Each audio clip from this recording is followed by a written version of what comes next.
review of the LEGO Batman movie set, and this time it's Pogo again with figures from 116 to 123. We have Mr. Freeze, Zebra Person, can't remember the name of that woman, Mime, one of the Mime soldiers for the Penguin, and we have Commissioner Gordon in his ceremonial clothing, Batgirl here, Alfred, and of course the Mayor. There's no Batman in this set, so it seems like Pogo is just trying to go as fast as they can through all the different Batman minifigures that they can get their hands on.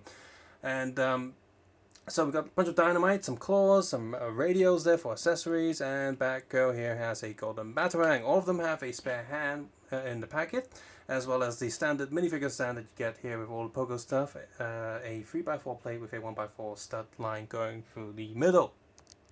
So taking a closer look here, Batgirl, yeah, still the utility belt, still quite loose joined there with Pogo stuff. The print is also not as sharp on the Batgirl figure, so that's a bit of a shame. The yellow is very faded and not very good. And just like previous set, Pogo still doesn't have any jewel molding stuff, so any jewel molding effect is done by painting the plastic. And in this sense, you can see right now Batgirl on her right leg, you see a bit of yellow shining through, and that's because the plastic is a little bit tight or the paint is a little bit too thick, and so when I moved her leg up to the sitting position, it already scratched some of the paint off, so that's not very good. That's very unfortunate. Fortunately, with the other figures you see in front of you, all of them are painted pretty well. Commissioner Gordon has a gold logo there, the police badge, which is done pretty well here. Usually with bootlegs, the golden stuff gets really messy really quickly, and that's kudos to them that they managed to do that pretty well. I will say here, Alfred's hairpiece is not as seamless as the official LEGO one. In fact, it does look quite weird and off here, so that's not very good. So if you really like the Alfred minifigure, you're not going to get a good copy here.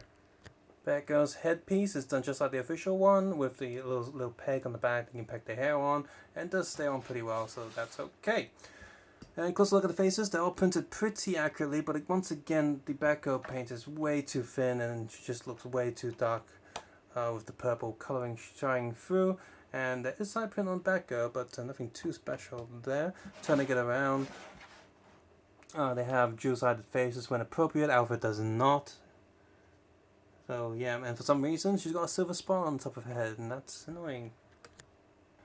Okay, with the villains, once again, this has a slope piece with the leg, and with Pogo, that means it's not going to stay on well at all. Look, it just falls off. This is very, very annoying. There's no clutch whatsoever on the hip. It's just too loose. So Pogo, this is very annoying with your Game of Thrones figures release, and with this one, so please fix that. That's top priority. The rest of these figures have not really any issues at all. The Zebra's printed very nicely, so is Mr. Freeze and the Mime. So that's great. And here the villains are without their gear. You see the print is intact, just like the official stuff. And with the Mr. Freeze body armor, and you can see right there's a little bit of an extra gap right there, which a lot of bootlegs tend to forget when they're molding armor pieces like this, and that makes the resulting piece far too tight on the neck joint and almost impossible to pull away from the torso. So it's good that Pogo remembered to include that bit in the mold to make sure that it would come off. Quick look at the back, and there's printing where printing was on the official ones, and they're done pretty well because the zebra character has print on the sides as well, so pretty accurately done there. Mr. Freeze's color might be a little bit off and also a little bit roughly printed, but nothing too bad, especially when you consider that most of that print will be covered by the body armor that's printed quite well, so you wouldn't notice too much. But if you're looking for something that's exactly the same, then of course you're going to have a little bit of issue there. Oh, here we are. For the most part, the figures here are okay, but her and her are the worst ones out of the bunch. But the rest of them are okay enough that I can recommend getting the set if you want to get these figures cheaply. Now, obviously, Shin-Yon currently is releasing a lot of the actual set copies of the sets. If you want the sets, you go ahead and head over to Shin-Yon. But if you just want the figures, this is a decent way to go. The first set was pretty poor. One of 3 sets that are pretty poor that I reviewed this week. And but the middle one is okay, and this one, apart from 2 figures, the rest of them are also okay as well, so I can recommend this. XINH is also coming out with a few LEGO Batman movie bootleg sets, so stay tuned for this channel and check those videos out to see if you want to pick up the XINH one or the Pogo one, see which one is better. So there you go. Yeah, I do recommend this set if you want to get it. These figures, especially, got some cool characters here, like this Mr. Freeze. It's a really nice design.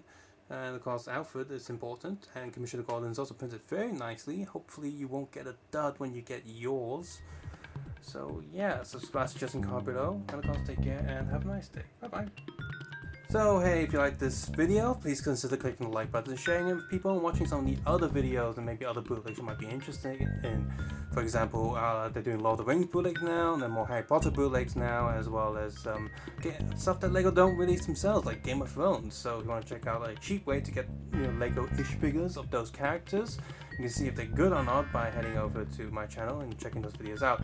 I also do reviews of other toys such as Henshin toys, Kamen Rider, SH figure arts and all that, usually 1/12 scale figures. And of course, with the whole recent YouTube thing with adverts and all that, if you want to support this channel, please consider chipping $1 or $2 over at Patreon. I would appreciate that a lot. Everything I review on here, almost everything I review on here is paid by, just have to be paid and bought for.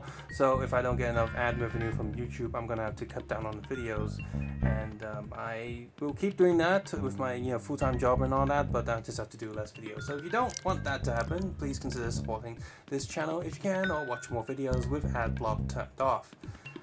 Thank you very much. Bye bye.